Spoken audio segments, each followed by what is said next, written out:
Welcome back, folks, to the Get a Grip on Life podcast. On today's show, I have YouTuber, author, coach, entrepreneur, Dan Johnston. But before we get to him, if you want to start a podcast, if you want to create some digital media, go to getagripstudios.com.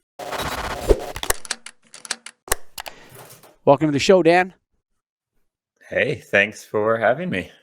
So what do you want to talk about first? Author, entrepreneur, coach, YouTuber, or me? Because you started off with me and I had to cut you off. Yeah, let's talk about you. Sure. That would be refreshing. Maybe. So I was starting to say before we started is that I'm excited to talk to you because I know you are like a human when you do your interviews. And I was on a podcast somewhat recently, and it was just one of those like traditional media style, So Dan, I see in your biography this, tell me about that. And it was like no conversation. It was very fabricated feel, which I don't think people love listening to, and I don't love doing. That's not a professional podcaster. That's an amateur. No, definitely not. Yeah. Guy's an amateur. I mean, the idea of preparing for a podcast offends the medium. That's very well said. It's very well said. It's true though. It's true. It offends the medium. I'd rather say, look, I tell people all the time on my lighting show, which is very successful. And I'm not saying that to pat myself on the back or anything like that. It just is what it is, right? I'm a professional podcaster. But people always send me a list of questions. I just say, look, anything you don't want on the internet, it's not going on the internet, right? That's it. So don't feel, I'm not going to try to, I got you. What am I going to do with this stupid information about light bulbs? Who cares? Yeah, it's not 2020. Yeah. Your life is serious. You're in the lighting business, you're Dan Johnston or whatever, but you're not that important, dude. Just chill out. Yeah. I'm not going to try. There's nothing for me to gain in screwing around with guests.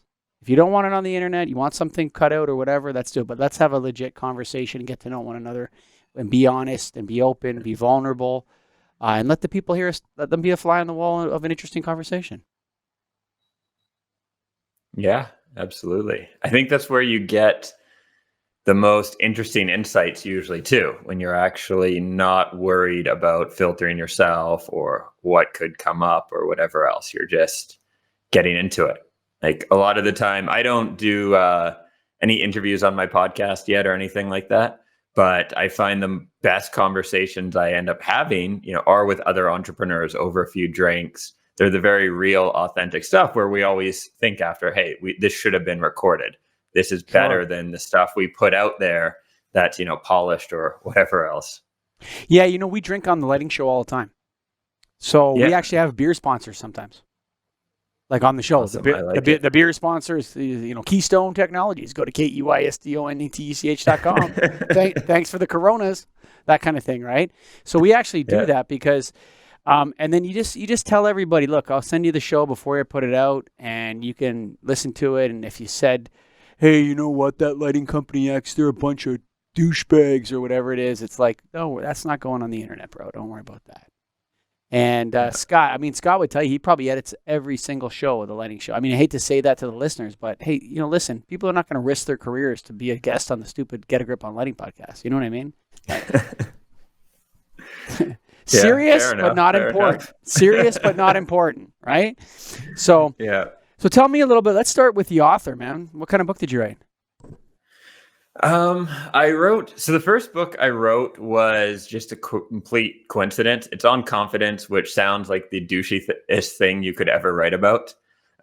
And the backstory behind that is I was working as a freelance writer and just taking whatever jobs I could get. And one of them was a ghostwriting gig. So it was, I have a psychology degree and have always been into sort of personal development, psychology, this sort of thing. So it was a good fit as the ghostwriter. Mm-hmm. Long story short, the client disappeared, did not pay me for the book. I had this book sort of 90% done. And a few years later, one of these guys I met at an entrepreneur sort of networking group he had a self-publishing company and encouraged me. He'd seen some of my writing and said, you should write a book. And I thought, I have a book. It's not what I would have went out and, picked as my number one topic. And so that I ended up just polishing it up essentially and putting it out. and did okay. Like had some decent sales and got some good feedback from people who contacted me. Go ahead. Yeah, no, I don't mean to interrupt, but I'm just dying to say, you know what you did? You beat the passion trap. So I was thinking about that much later. yeah, because a lot of people, they try to do something and they're trying to do something they love, or they're trying to do something that they, they care, or they think, oh, this is my life's work. And look, buddy, read a book about Michelangelo, and then you'll find out what a great artist is. A great artist is a professional. Yeah. He acts like a professional and behaves like a professional and works like a professional. And so many people in our generation, I don't know how old you are, I'm 41, and then worse below us. Sorry if you're like 25 or something. You got. I'm 34, but I identify with the 40 plus. Like within my friends, the younger millennials, I have trouble identifying with it. Identifying with belief system wise. You're not the only one, but I mean, they get stuck in this passion trap. Like anybody that tells a kid you got to follow your passion, that person is doing that person a disservice. It's not what you should do in life. You should not follow your passion. You should do the opposite. You should follow the money. And I'm not talking about sell your soul to the devil, but passion is a trap, man. If you go start chasing, trying to be something that doesn't pay you any money, and you do that for a long time, you're going to end up 39 and broke. And guess what? You're not going to give a shit about anything anymore, because your life's going to be a wreck. So I think passion, the idea of chasing your passions, is a trap. And it's interesting that you accidentally got knocked into the professional world right at the beginning, and it became your own work. Yeah, I think it definitely helped that I didn't care that much on I wanted to write a good book, but I did not care as much on the subject matter. And initially was publishing it under a ghostwriting name as well. So that took away some of it. I have found with recent projects hitting more of the writer's block or trouble finishing things when I've approached a project a few years ago with this stupid mindset of like, this is going to be my work. And it's like, nope, with that mindset, it's not going to happen. Sure. It's just about putting in the hours. If you read about most well-known artists, they had their daily routine. Sometimes it was writing intoxicated at a brothel every night. Sometimes it was getting up at 6 a.m. Sure. Whatever works, but they all had a routine and put in the hours. And that was really one of the big themes. Yeah. It's interesting. There's no such thing as talker's block. No, that is, and my girlfriend will tell you, especially with me, that is never an issue. Big surprise over here too, bud. So you said multiple books. What's your second book? So I wrote a follow-up book on confidence as well, which was basically, my publisher said the first book was selling, so it made sense to do a follow-up on that. And then from there, eventually I wrote a series on, do you know the personality types, like Myers-Briggs personality system? Sure. So it's 4-letter. And it's something, and this kind of does overlap with your aspect of passion in that was something that I always found myself talking about. If I was out on a date, was, hey, getting into personality type, something. Generally, psychology I was always really into, but personality psychology too. And so I thought I would actually follow that, like write about the thing you always talk about anyhow. Sure. And wrote a series of books, each book about a certain personality type. So meant to be like an introduction, for people to get to know about themselves, their type. And that's four. That's four books. That was 8.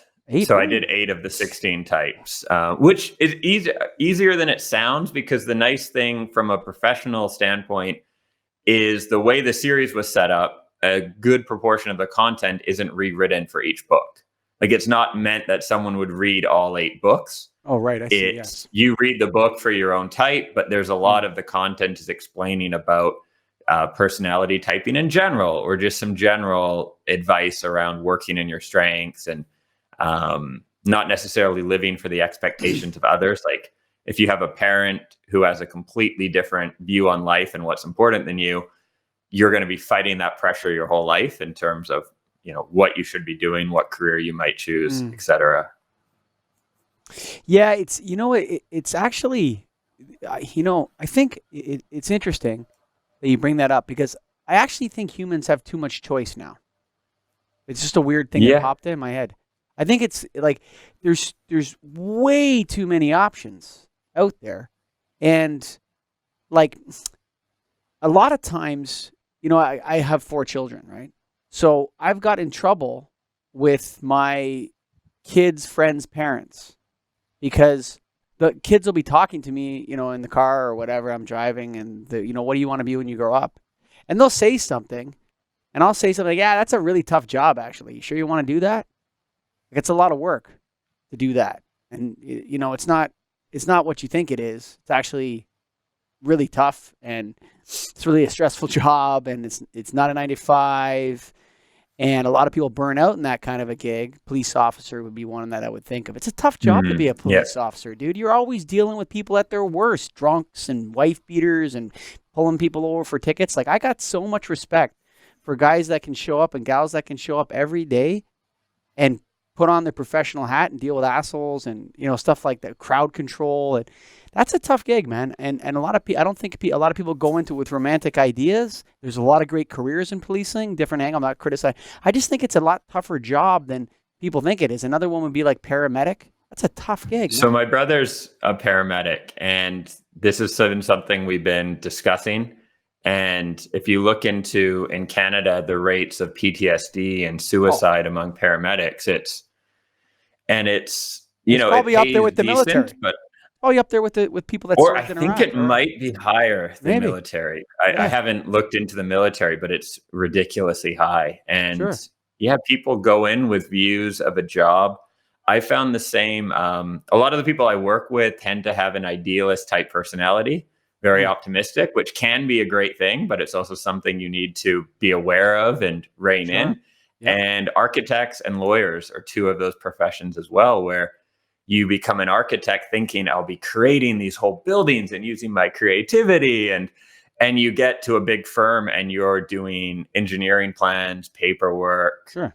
It's not what you see on TV. It's the same with growing up with TV shows like The Practice, thinking that's what being a lawyer is. That's not what being a lawyer is in 2019. Or Grey's Anatomy. Like, oh yeah, you're banging in the closet of the hospital, sexy doctors everywhere. There's all sorts of. I assume that one was still true. One of my friends is a doctor. He seems to be. I don't know, but I just like a lot of times, so I'm talking to this kid. I'm like, police officer is actually a really tough job. His dad's not a cop. I knew that or whatever, right? And his parents got mad because, he wants to be a police officer. We would appreciate if you encouraged him. I'm like, what about just telling him the truth? Actually, I don't know. I didn't even think I could be doing anything wrong. But, I think a lot of people get, like you said, they get like on these tracks and they have no idea where they're going. A lot of people get into, especially in the United States, they'll get themselves into $200,000 worth of college debt, and they've never even thought about a return on investment for that degree.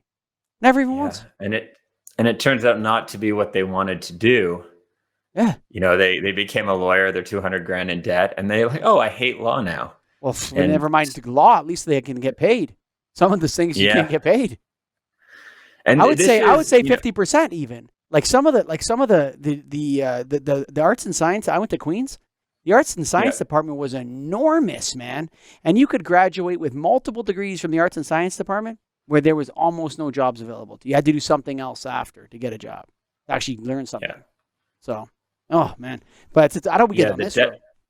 The debt trap is painful to see in other people. Carrying and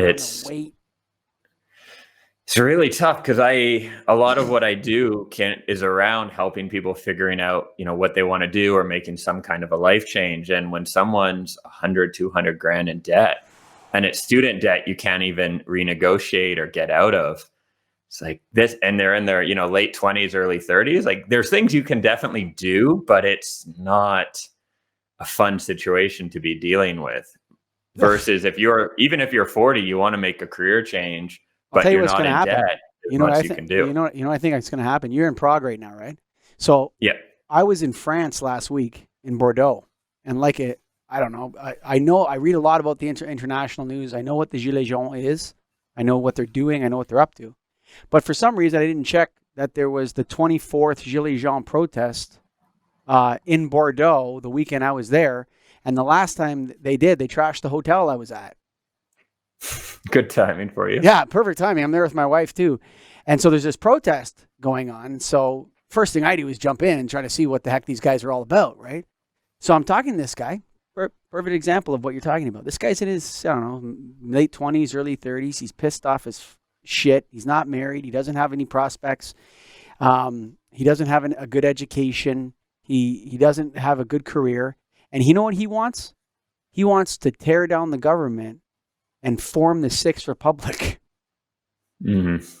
You know what I mean? Like, and he's 100% serious about that, dude. Like, and you got these people running around the United States. They want to vote for Bernie Sanders. I don't blame them. Like, I would never vote for the guy. But if you're if you're walking around $250,000 in debt and you make $10 an hour or $15 an hour, or $50 an hour, and you know, this burden we've put on young people is very dangerous for our society. Very dangerous. It is. And we haven't given them the tools to figure that choice out even. It would be one thing if they were making that decision in terms of where to go to college and really educated. And in a way, well, I think not even in a way completely, you were giving that kid a gift where if you still want to be a cop, once you realize this is what the route looks like, that's the kind of person who should become a cop. And then you're going to find out what the careers in police is up. Find out what the careers in policing are all about and what they actually do. Exactly. And if you're going to get 200 grand in debt, you should know what it's going to be like on the other end. But they're coming for you, Dan. Yeah, they are. They are. We better hurry this up. So what did you really want to tell me? Why do you think I moved to Prague in the first place? That's a good spot to hide out, actually, I bet. Good beer, I've been told. Entrepreneur, tell me about your entrepreneurial experiences. Let's see where to start with that. I'll start maybe with probably the big failure, which was maybe 8-9 years ago now. I started essentially a personal development newsletter. Depending on who you ask, some of my old friends called it a good news newspaper, which was never my intent. But I think there's not for everyone, but for a good chunk of people, depending on how you're wired, what we take in has a big impact on like how we feel, how we think, right? If you're surrounded by a lot of gossip, negative news, all this BS, people can start to feel hopeless, feel like there's no point. Facebook proved that. Absolutely. And they got in trouble for it too, because they were testing on people and they realized that they could manipulate their moods. Like they actually did it. They actually did an experiment. I haven't read about that. Interesting. Yeah. Oh, yeah. I think this was 2012, maybe 11. Well, they experimented. I don't think it was with the feed. I think, remember that thing? I don't know what it was called, the wall or something back in before the. Yeah. You had a wall or people post on or whatever. Yeah. Or whatever. I can't remember what it was, but they manipulated the feeds for people and they found that they could change their moods. How creepy is that? Yeah. Doesn't surprise me though. Like even I found little things like I cut out reading the news again last year, and I'll read occasionally local stuff or things that are related, but really I'm living in Prague. Doesn't really matter too much to me, a lot of what's going on. And I do find it makes a big shift in terms of mood. At least for me, in terms of what I read. If I'm reading about, especially like American politics, which dominates the news, it just tends to be depressing, get you kind of hostile. I found I was feeling hostile towards people I'd never met based on some podcast I'd listened to about the extreme left or the extreme right. It's like, none of my friends are this way. You know what? It's so sad to see political compromise breaking down in every country. Like, come on, man.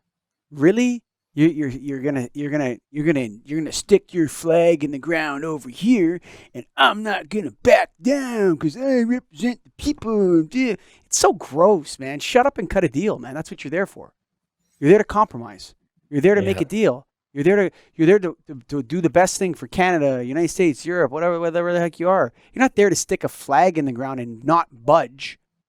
And in fact, in some ways, and a lot of people are gonna be pissed off at me about this or whatever. I think Trump is better at that than some of. I'm not gonna say Obama. I liked Barack too, but he had some really good things about him too. But I don't. It's like you have to. Barack was put into a corner by his Congress. Like he couldn't do anything. And now the same thing's happening to Trump. They're like, well, let's get revenge on this guy. And it's like, dude, you can't. The compromise of the breakdown of political compromise in the United States is dangerous for the world, dude. It's not a good thing. And people are acting like, no, we got to do that. No, man, it's depressing. And you're right, it's depressing, and it brings people down, and it divides people, and makes them feel divisive, makes them feel used, and all it is news. It is, and I think it has to be slowing people down a lot personally. If you think the world is screwed, there's no future, what motivation do you have to build your business or, work extra hard to get in the career, have a family? It's fall in love. All the wonderful sometimes things you can't help that. It depends. Czech Republic is what it is, but it's where was I going to go with this? Oh, with you're talking about nihilism. Yeah, and if you're hung up on the lack of future, then you're not going to be taking any actions. And I tend not to be very woo-woo, which in my industry. Define that for me. Woo-woo. Woo-woo. So things that have no basis in science, like The Secret would be one of those where there's aspects of it that are, I would say, make a lot of sense, but the way a lot of people apply it or think of it doesn't make a lot of sense. It's just an ego trip, dude. The Secret's just a big ego trip. I can imagine everything. Yeah, I mean, okay, so you can do heart imagery with meditation, yes, but the basis of being successful in life is very, very simple. You have to show up for yourself every day.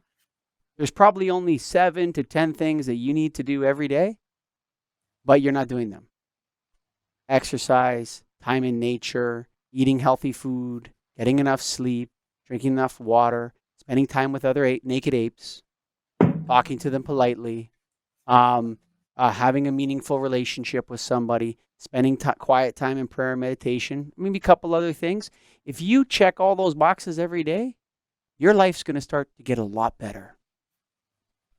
You know what I mean? Like it's not super complicated. But if you're nihilistic and you don't think there's a reason to live, then why show up for yourself? Yeah, that's it. That's definitely it. That's not mine, though. It's Luke Sellers, another guy that came on my show. You can check him out. Yeah, that's not me. Luke, I love you, buddy. Don't worry. I'm not stealing your stuff. Don't worry. I will check it out. But where I was going with that on the woo-woo is, sometimes I do, think it's better to adopt beliefs that may not necessarily be, like, let's say we're thinking future of the world, global warming, right? Okay. And no one knows exactly what will happen, whether it will be the technology that saves us, whether we're just gone in 50 years, 100 years, whatever will happen. But you can kind of choose your belief. And I'm not pro choose your belief like vaccines cause, like anti-vaccine type people. But there's times when it makes sense to choose a belief that will, like choosing to believe that we are going to sort things out. I'm going to do my best to be environmentally friendly, to reduce waste, to do what I can.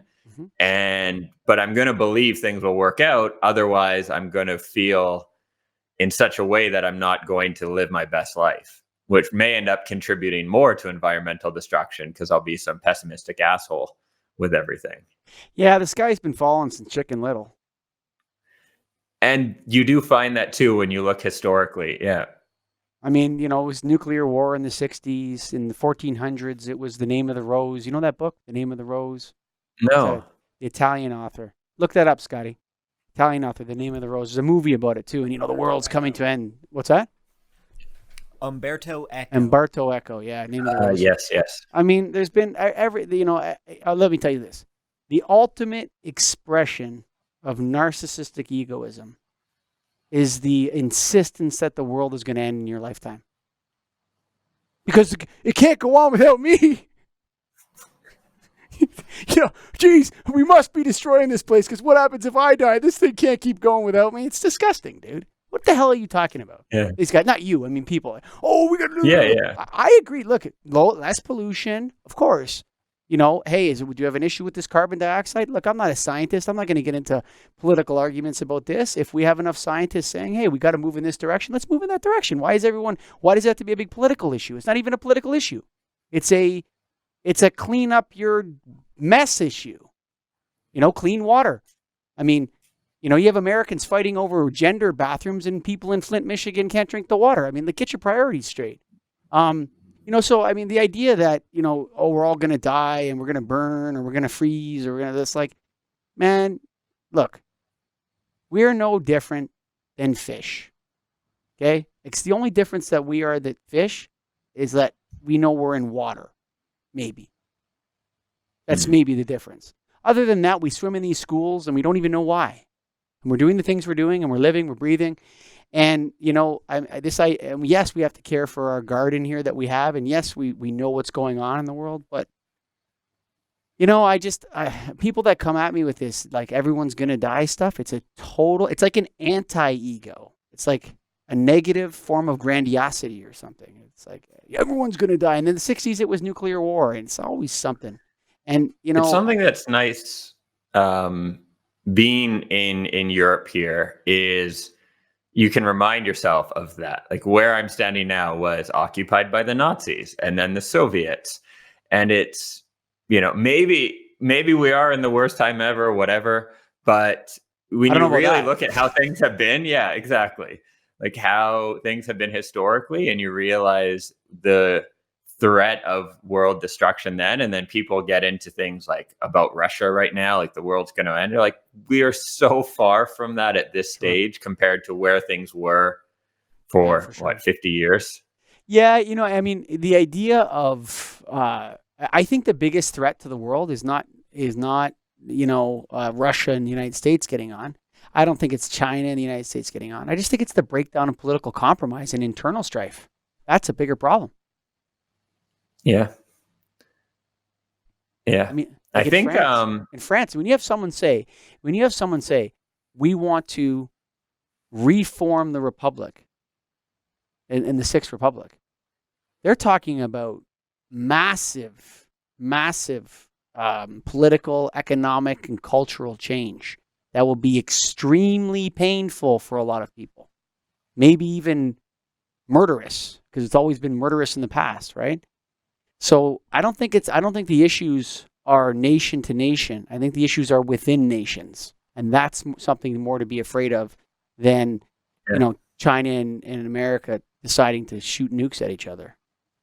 I think it's more Americans deciding to really fight other Americans. I agree with that. I think my thought has always been. And, whether it's something like terrorism or the internal revolutionaries or whoever, is if people are getting laid and doing work that pays them decent, things are cool. Like when was the last time in movies, there's always the jihadist with the beautiful wife who is like doing it for principle. Not in all of the movies, but in real life, it is unemployed, lonely guys who are in a bad place. And it's likely the same with the people you met in France, where they're just not happy in their lives. And if people on an individual level can be happy with what they're doing for work, it doesn't mean necessarily having your perfect job, but you're being productive. You feel like a contributing member of society. Ideally, like the work I try to do is move people towards more of an ideal of what they can be doing. But which is sort of the next evolution, I would say, working in your strengths and doing work you really enjoy, or at least is fulfilling or satisfying. But at the very basis, contributing to society, feeling like you're doing something with your time and having a partner or many partners or whatever it is for you, but having that kind of community and relationship. And if people have that, I think most people would be a lot happier. Yeah, it's interesting. I actually think a lot about that, and I've read the seminal work on the polygamous community. It's called The Ethical Slut. I've read it twice. Yeah. And I think monogamy is the way to go. And I'm not here to, I'm not preaching. I'm just politely suggesting to those listening.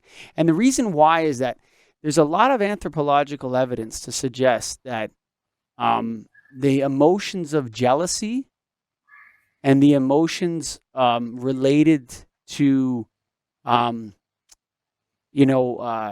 men that don't have women in their lives are very dangerous, or they're very dangerous, especially young men, like men between the ages of 15 and 30. And in non-monogamous societies, those men would have to be killed off because they would either revolt against the men that had all the women, the rich guys, and there's constant chaos. They could never get past tribalism because they're constantly killing each other over who gets to hoard all the wombs, right? And when they instituted monogamy, it's interesting because you could even make a theory that monogamy is the ultimate expression of patriarchy when you really think about it. Because it's kind of like, when you look at it from an anthropological perspective, it's like democracy is one vote for each of us. Monogamy is one woman for every man. And then we don't kill each other because everybody's getting laid. That's kind of what you were talking about, right? And so there's a stability aspect to monogamy that goes through all major cultures that we know of. There's no major culture that we know of that didn't have the institution of monogamy. And I may be talking shit. Scotty will correct me if I'm wrong. But I'm pretty sure that either monogamy or a really strict form of polygamy where you had a max, like you couldn't have 10 wives or a harem. You had to have a certain number or whatever. So young men that are not, like as you say, getting laid, or I might say getting married, but whatever, are very dangerous, dude. And that's what all this incel stuff that's on the internet, it's these jihadist guys. It's got a lot to do with the lack of fulfillment and the lack of purpose, I think, that comes with being, how dare I say man, fine, whatever, right on my YouTube page that I'm a dick or whatever. But I just think that I know men because I am a man and I know more men than women. I talk to them a lot. And I think that there's something to, there's something to relationships with a woman, especially one that involves children, that adds a lot of purpose to a man's life that other things cannot fulfill. And I don't know if you think I'm wrong with that, Dan, but yeah, no, I would agree with you on that. It's funny. I went to UBC and I took a class on human sexuality there, and one of the books we read, which I'm sure is not allowed anymore. I mean, that was only 12, 13 years ago, but it was taking the evolutionary psychology point of view. Mm-hmm. And which is the only logical view to take, actually. I'm sorry to say that. It's like, and so go ahead. You go. Sorry, I'm interrupting you, but it was, just saying polygamy from that point of view, polygamy benefits women, not men. Mm-hmm. And that's one of the, you only remember so much from a degree 13, 14 years ago. And that's one of the standouts of it, because if you look in most societies, it's a small percentage who control the wealth. And if you think about, why people partner up, the traditional way is for the wealth, men with the wealth and that. So the richest guy is going to have 50% of the population dating him. And it will still be more prosperous for those people once you distribute like Jeff Bezos, now he's split in half or whatever, but how many partners could he have? Now we're going down a weird track, but where he would I don't know about Jeff. He kind of appealing. looks like Dr. Evil to me. So I don't know how many. He does have that. It's like separated at birth, those two. You know what I mean? Dr. Evil and Jeff Bezos. If you just went like that, holy shit, it'd be awesome. Come on, Jeff, do it. No, but I mean, it's look, the old argument that you're talking about. I think I read that book, that one until I'm trying to remember, because what the argument was, I think it's called "What About Men." That's the name of the book. I'm pretty sure it's called "What About Men." I think the one in this class was the evolution of desire, but I'm sure it's covered in other, Right. So like, this this was guy's more of a textbook, right? Yeah. yeah, this guy's point in What About Men was so this book was written in like the early 90s before the feminist movement, the modern, postmodern, whatever it's called, really started to take off. And what his point was that, monogamy is a total expression of patriarchy. You just reminded me of this because this is where I'm getting my ideas. So maybe I'm going to get sued here for whatever.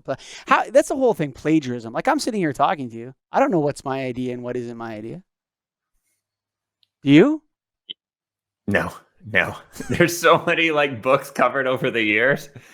And yeah, that's when I film videos on YouTube my promise is I'm not directly plagiarizing something. I haven't read a book that afternoon and I'm like repeating it as mine, but Sure. I have no clue what's went in there over the last 15 years. And then it's maybe formulated a new original idea, or maybe it isn't at all, but I think it is because I read the book 10 years ago.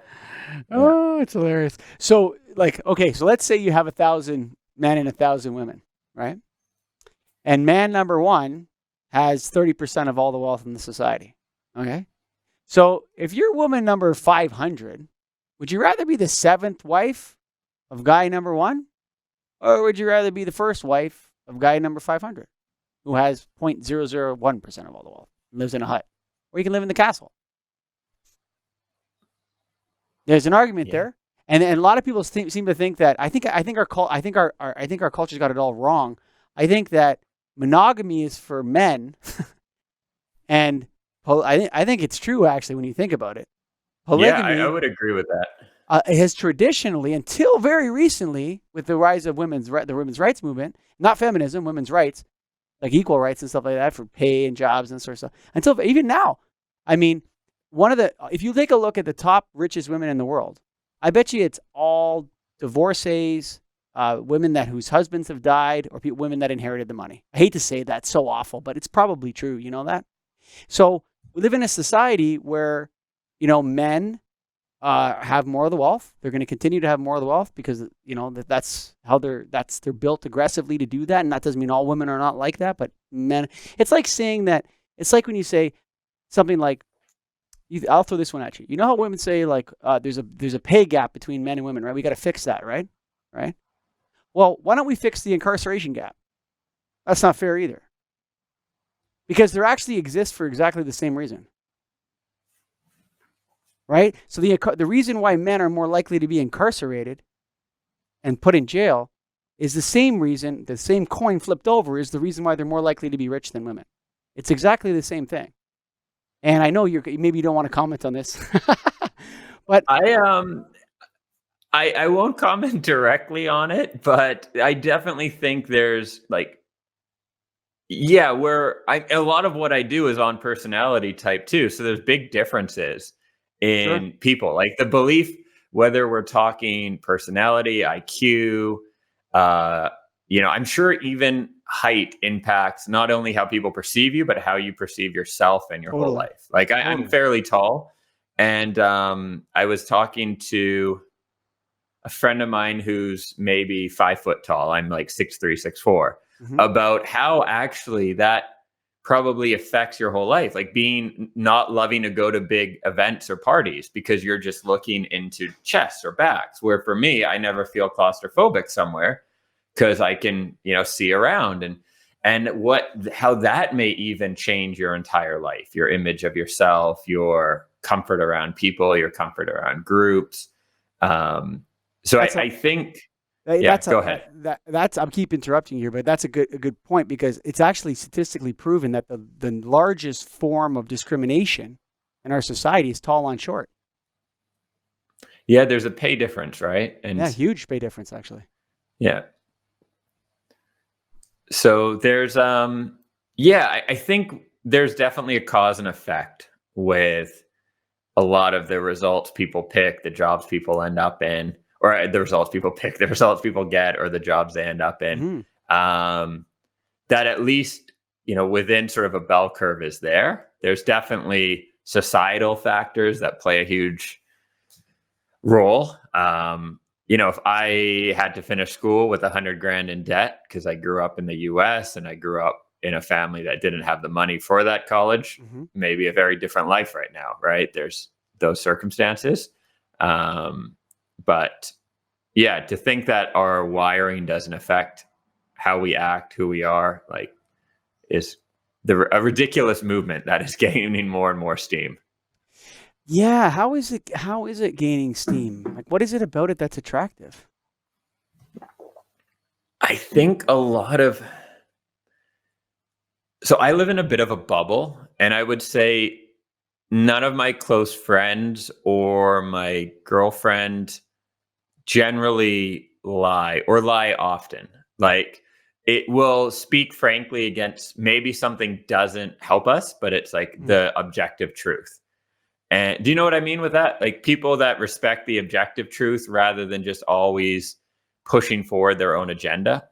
So maybe I'll give you an example. When I was in college, I would vote for the Conservative Party. Okay. They did not make. They would raise tuition, and Sure. the Canadian Conservatives at that point were as liberal as they come to. Well, Sure. or at least they weren't going to set anything back in terms of societal. But if I had voted NDP, they would have lowered the tuition, which would have benefited me in the short term.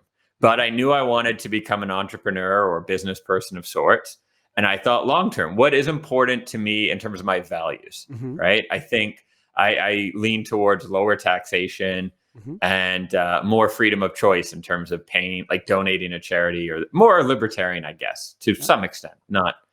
And so I voted the way I thought society should be, not based on what would personally serve me in that moment. And I had go ahead. No, I wanted to ask you a question but I thought you were going to be finished. Go ahead, you go. One of my friends at the time, who is now a partner in a law firm, would vote NDP because they would lower his tuition in the short run. And then he's like, then when I graduate and I'm working and earning more money, then I'll vote Conservative. So that was the first time that I started to think about that. People not voting based on what they actually think is the right thing or better overall, but and this sounds so naive now. I realize that I say it out loud, but people just voting blatantly in self-interest. And that's probably ties in with the belief aspect as well, is choosing the beliefs that either justify where you're at, give you an excuse, or maybe will give you an advantage, like playing a certain card that may not be true for you in particular, but you can get away with it, or it will help you. And I don't think that's across the board true of everyone, but there is an aspect of that where people will really know something isn't true, but vote for it or argue it because it serves their own interests. And I think that's part of why we're in a lot of trouble with, politicians are the worst examples of that, where they will argue things that they know aren't. These are high IQ, well-educated people, some of the politicians, and they will argue and bring up statistics that they know have been debunked 10 years ago, and they know these things aren't true, but they're playing to their audience, and it's a shame. I don't know what else to say on it. Yeah, it's like there's there's something altruism, something that goes before. I was trying to write it. I had it, and then is it utilitarianism? No, utilitarianism. Well, that's a bit different, but utilitarianism can be taken any way. Like, it's also utilitarian for you to vote Conservative when you're in university because eventually you're going to need it. So, I'm not that into that Bentham whole thing, but there's like I can't remember the terminology for it, but it's like when I was a kid, I used to think to myself, when the other kids my age would act crazy, I used to think to myself, you know what? When they grow up, they're going to become reasonable. I used to think that when I was a kid. I remember being a kid and thinking like, oh, what are you talking about? You got to mature, buddy. I remember thinking this like in grade 7, grade 6, stuff like that. Yeah. I'm thinking about it like in a certain way. And like, what are you talking about? That's so obviously stupid to do. I'm not talking about like riding your bike over a ramp. I'm talking about, not logically following something through to its end. Right. And I said, I used to think to myself, when people grow up, they're going to, become reasonable. And I was very disappointed by that. But I don't think people are stupid. Okay. I don't think people are stupid. I don't think they're short-sighted. I just think a lot of people are deeply cynical. And so when you're deeply cynical, when you don't feel like you're part of a tribe, when you don't feel like when you feel like you can put water in I'm the only person with the wine that's water, and I'm going to put it in, no one will even notice. But if everybody's pouring water in the wine cask, there's no wine, bro. So, and I think everybody kind of senses, what's interesting. Do you ever read that guy, Robert Greene, 48 Laws of Power? Yeah, I've read listened to all his books. Yeah, I love Audible too. So, Yeah. and the guy that reads his books is an excellent book reader. I can't remember his name. Really good. But you listen to those books, and if you're actually listening or reading those books and taking that seriously, like, that's entertainment. It's not to be, for you to go out and it's for you to think about power and how people do things, or mastery or seduction or whatever. But to go out and try to play those games in real life is horrible, dude. And I think a lot of people are actually doing that. I think you could be right. Yeah, and the way I've taken them, because I'm wired to be more naive, optimistic, like hope for the best in people. Mm-hmm. So when I was young, I was easily scammed, just because I'd assume the best, about everyone. And fortunately now I'm well enough traveled and it's not really an issue. But so when I say the 48 Laws of Power, my initial response, and I wasn't sure if this is where you were going with it, is more like, this is how people are. And which I don't think a lot of people are, but it's sort of nice for me to have a bit of guard up, I guess. Like, okay, Sure. This could be the case. And in my situation, I'm not in the corporate world. I'm not fighting for power with anyone. And you probably find this too. Within entrepreneurial circles, most people are kind and wanting to help and be there for, like, there's not that cutthroat competition that there is in politics or the corporate world or whatever it is. That's because the pie is not limited. Exactly. And generally you'll both grow if you grow together, if you support your friends or whoever else. Sure. Yeah. Especially in trade associations and stuff like that. You know what? It's interesting. So I wanted to ask you, we've already been talking for 50 minutes almost, but that's okay. I wanted to ask you a little bit about your coaching, because I kept meaning to go there because I'm really curious about that. First off, my first question to you is, do you actually enjoy it?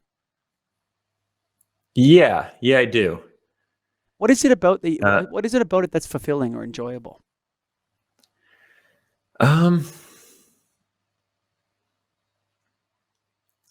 I think I've always seen people's potential maybe a bit before they did. And it's not to say it's enjoyable every coaching call or every session. That would be a lie. Like, there's times when it is not enjoyable. But I can think, even being on dates in my early 20s, or where it basically became a coaching session. Like, I was not a coach at that point, but it was, they'd start talking about something they actually want to do. And by the end of it, they were going to quit their job and actually start that thing. They were no longer scared to do it, which ruined a few dates, right? It wasn't necessarily the best. Sure. And so I had a bunch of those sort of stories or situations. I remember there was I was in a fraternity in university, and one of the younger guys was applying for law school. Okay. And I just said to him, I don't even remember this happening, but he told me years later, I just said to him, like, why are you doing that?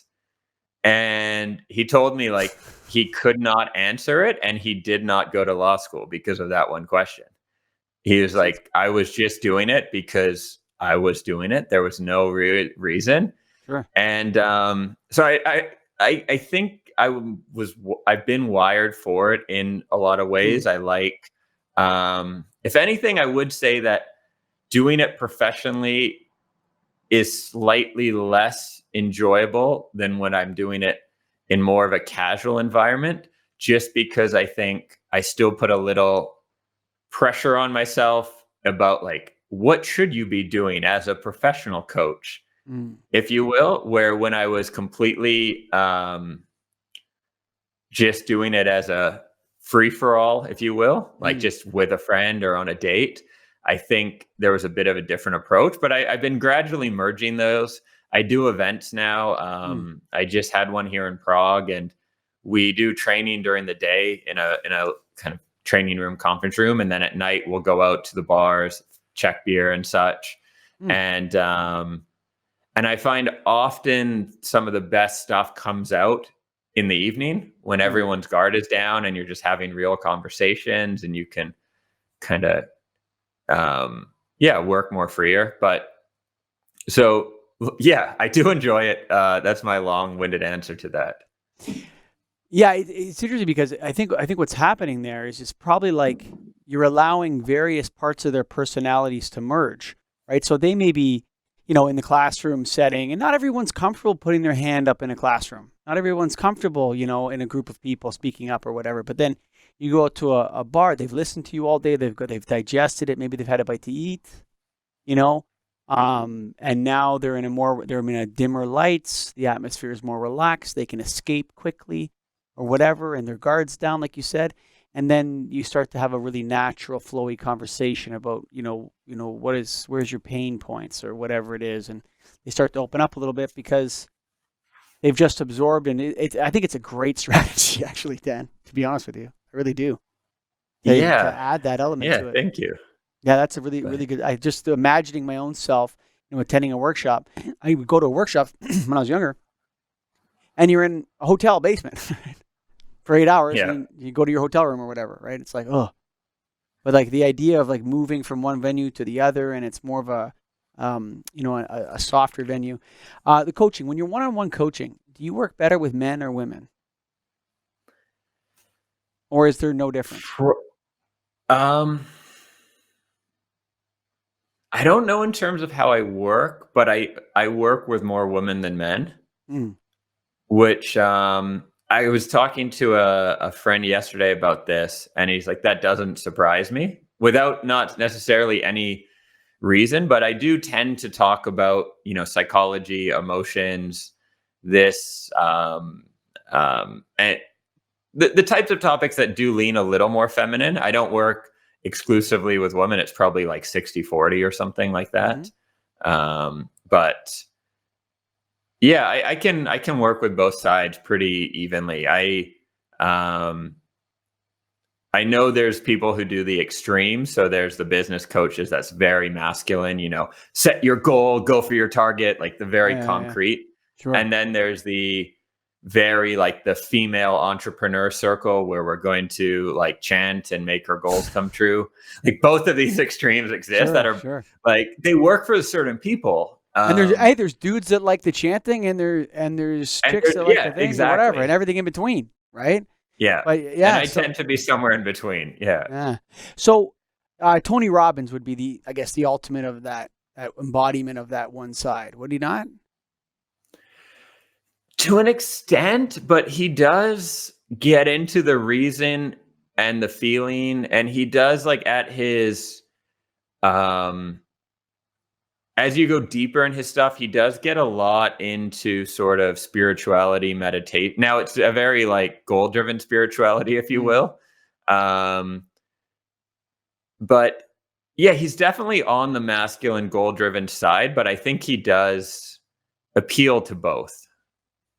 Goal-driven spirituality. only Western countries could turn spirituality into a competition. But it's so true, isn't it? Like, I'm going to meditate better than you. I could do yoga. I saw a yoga competition. That's oh God. A yoga competition? Yeah. How do you have a yoga competition? What do? You stand there longer than the other person? How does it work? Whoever's more enlightened, you out enlighten one another. Oh man. You know what? Sorry, all you hot yoga competitors out there. Whatever. I don't mean to disparage. I'm sure it's amazing. But it just seems I'm just jealous because I've been trying to get into yoga for 5 years now. It would do wonders for my back. I just can't get into it, but I know it would be so good for me. It just doesn't happen. I like yoga. What about YouTube, man? What do you got going on YouTube? Tell me a little bit about your channel. Channel is Dreams Around the World. I publish a few videos each week. They tend to be, I do a lot around personality type. So one of the things I thought of many years ago reading, I think it was first Art of the Deal, Trump's book, Yeah, sure. which is, I remember reading it at 22, 23 and thinking like, damn, this is really good. And then realizing later in life, like this, even if it is good business advice, which I haven't read it since I've been in a place to maybe assess if it's good business advice, it's not for me. Like personally, I don't love confrontation Mm, and I don't love zero sum games. The fact of ripping off someone or outdoing them, like I squeeze them for every last penny, I mm, really am not wired for that. So it would be shitty advice for me to go that way. And so that kind of thinking is what led me more into the personality type stuff, is get advice that is based on you. Because if you get advice from mm, and I tend to be type A, but I'm like non-confrontational, whatever type A. But if there's a type A person who loves cutthroat deals and highly competitive, and you're sort of a timid creative who wants everyone to be happy, that advice is not ever going to work for you. You're going to just find yourself frustrated trying to apply it. And if you're going to have any hope, you're going to want to get advice that's closer to working in your own strengths and skill set rather than trying to be that other person that you're probably not. Does that make sense? totally. And like, if you think it's, like I said, you know thyself, right? And I think it's interesting Yeah. that your coaching is based on, starts with personality type, right? It's an interesting way to start, because have you ever had a client that you said, "Gosh, I'm not really a good fit with you. It's not my style," or do you have a like a book for each one of them and a process for each one of them? No, I tend to. So my videos and stuff are unscripted. I'll have some bullet points. I share that because a lot of what I do is including maybe my sense of humor or my own personality. And so by time people reach me, Mm, they have usually self-selected. So out of 100 clients, there may be one or two that is an odd fit mm, that doesn't make sense. So for instance, there's people online who are teaching, passive income, get rich, whatever. mm. Those people never end up hiring me because I don't talk about that stuff. Sure, And I'm not selling on the materialistic side, if you will. I am saying like, hey, I have a good life and you should create a good life for yourself too. sure.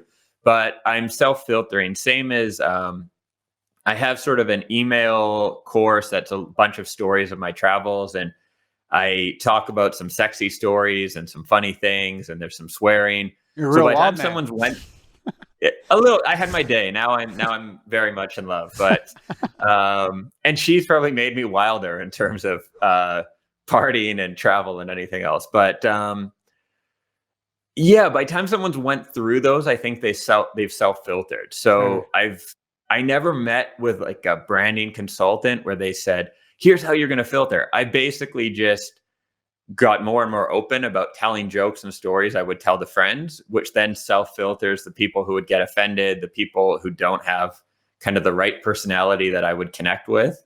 Mm, And which works out well because get the event here a few weeks ago.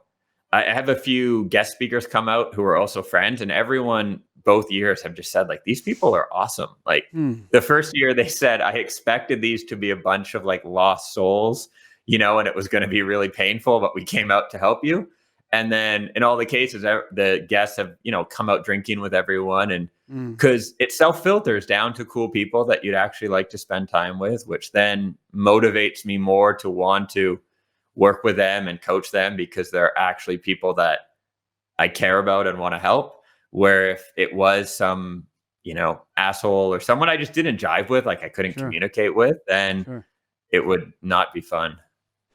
What's my Not that I personality? claim it's fun all the time, but Sure. What is my yeah. personality type? If I had to guess from this, I would Yeah, say you gotta guess. ENTJ. What's ENTJ? Give me the breakdown on that. So the breakdowns don't work very well.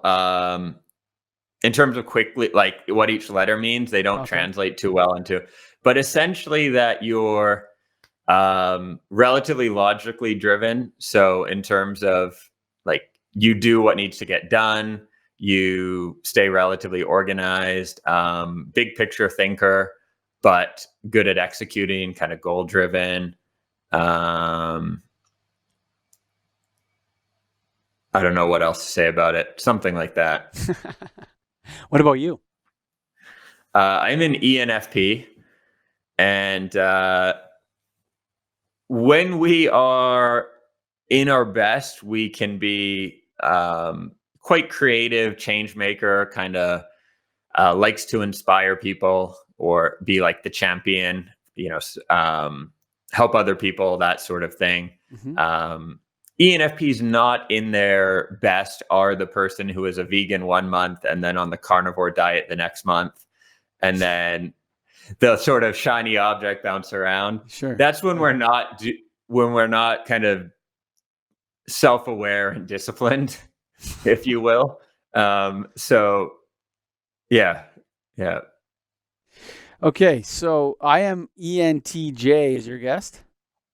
That would be my guess, but I'm not amazing at typing people. Once I know someone's type, I'm very good at working with them kind of based on who they are. But on guessing type, I'm not amazing.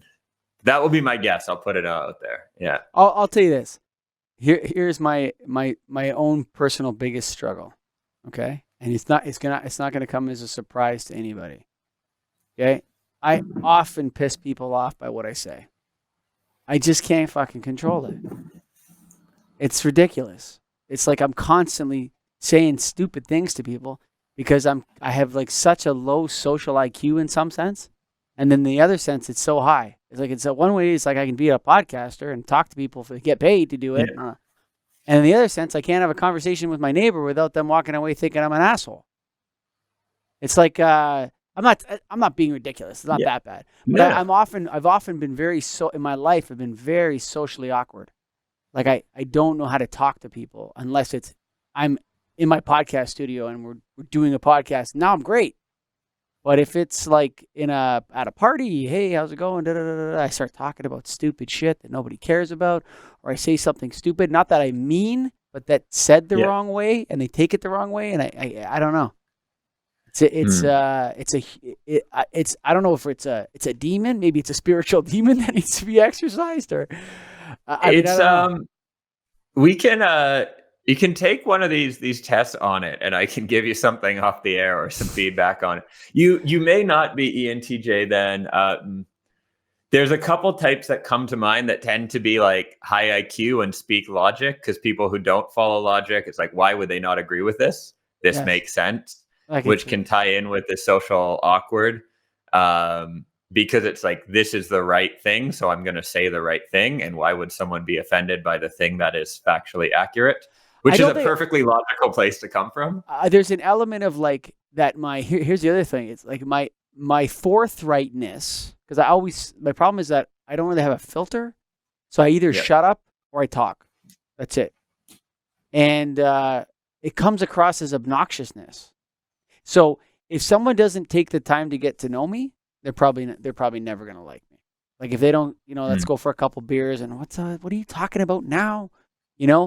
And so it's like I don't know if that's a personality thing or if it's just I'm an asshole. I can't 41. I can't figure it out, Dan. It's they're probably related. I mean, our personality type relates to everything, but I've fallen into the same, like two of my good friends here in Prague both confess that within, when they first met me, they were both like, because they were in the same social circle when I moved here, and they were like, what the hell is wrong with that guy? And then when they got to know me better, then we've become very good friends. So maybe for different reasons, but I fall into the unfiltered loudmouth. I'm not saying that's what you are, but that can be me in different times. And if people know me, I think they enjoy that presence, and it's funny, and it's maybe even refreshing that it is unfiltered and somewhat authentic or whatever. Sure. But if maybe you go too far. Maybe you go too far once in a while, but generally it's great to have around. Is that kind of what you're saying? Yeah, I would say something like that. And someone who is relatively confident in what they're saying and speaking a fair amount, when you just meet them, like say you arrive at a party and there's some guy doing that, it's very easy to be like, who's this asshole? Where once you know them and you're like, oh, that's actually like a kind person. They have good values. They just, and they're pretty funny, but they just are over the top. And then it's a different way to view them. But when you walk in, especially as a fellow guy, you're like, who's this guy? Like, for sure. Oh, so, who's that guy over there? What is it? He thinks he's a big shooter, eh? A friend of mine said something hilarious a couple months ago. He is done very well. He does investing, brick and mortar stuff, like buys up properties and failing businesses and these sorts of things, and dresses like a bum, always drinks the cheapest drink in the place, and is a little socially awkward, or at least very direct in how he speaks, right? And he was talking about it, and he said, I made this choice a few years ago because I know I'm very hard to stomach, and me with a $40,000 watch is impossible to stomach. So when I had a nice suit and a nice watch, that's interesting. People couldn't have me around. When I dress down at least and act like a bum, it's not as intimidating and easier to put up with. That's so interesting. I totally think it would help me. I totally agree with that. It's like, first of all, I'm not as tall as you, so I'm 5'7". Okay, so I'm not a short guy, like, but I could shop at the short guy store. It's 5'8" or less, right?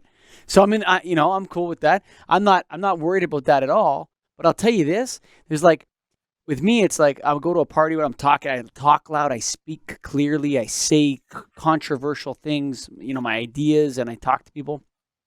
And I can feel other guys like, that fucking dickwad, what a douchebag with his watch and his fucking pocket square. And, I totally think that guy's so smart. I'm going bum. I'm going straight bum. This is the best advice I've ever been given. It's try it out. It'll be interesting. You might get hired, you son of a gun. I might, seriously, because you know what it is though? It's like, if there's a lot of people are like, I have a lot of, I was laid out some problems that I have. One of them is not envy though. I don't envy anybody. I don't get like into envy where it's like, oh, why does he get to have that and not me? And he's obviously not doing so. That green creeping envy. But yeah, you can inspire envy in people. That's interesting. That's interesting that he noticed that. Yeah. I think I do that. What a learning. I love doing this so much because I get to meet great people like you, Dan, and I get to learn new stuff. That's really wonderful. Thank you. Talk to you. Hey, you out there mowing your lawn, driving your car, thank you for listening to the Get a Grip on Life podcast. I know I'm socially awkward. I just told Dan that. And sometimes they get annoying, but for some reason, you guys are listening to this, so I really appreciate it, and I'm grateful for that. And I thank Dan Johnston. Dan, can you throw out your YouTube page, or do you have a website or a YouTube page? It's YouTube, right? Both. Throw it all out. Throw it all. Amazon. Anywhere is dreamsaroundtheworld.com or just Dreams Around the World. So if you go on YouTube, search that. Podcast is the same, Dreams Around the World. And if you go to the website, there is that free email training I mentioned with the inappropriate stories and all that fun stuff. Where can they find your book? Your books? Sorry. They'll be on Amazon, iBooks, some are on Audible, the standard places. Cool. Thanks for coming on, Dan. Thanks for having me. It's been a lot of fun. And all you people out there listening, you want to start a podcast, go to getagripstudios.com.